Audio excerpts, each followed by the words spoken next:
In this quick tutorial, I will show you how to open up your Toyota Camry key fob and replace the internal battery at home. It's very easy to do. You will just need a regular flathead screwdriver and one of these CR2025 batteries. Now, if you'd like to get one of these batteries online, I will leave a link down in the description so you can pick one up on Amazon for just a couple of bucks.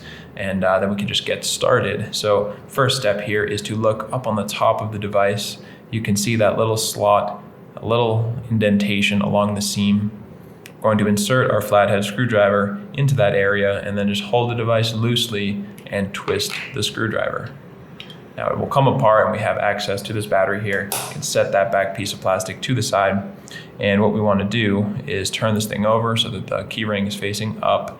And you can see there's this little opening, this little area. We're going to take just the corner of the very same flathead screwdriver and we're going to work it in there and just kind of get under the battery and lift it up. Saw that?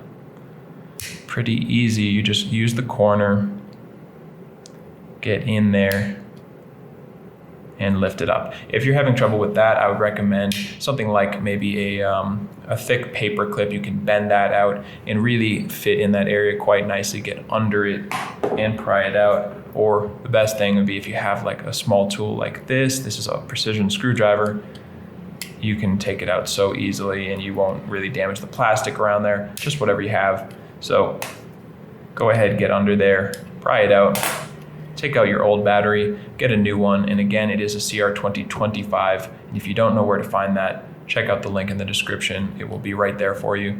And when you're putting your new battery in, make sure the positive side that has the little plus on it and all this text is facing up. So you wanna click that back in there. It's really easy to do. And you wanna see that text and the plus sign looking back at you.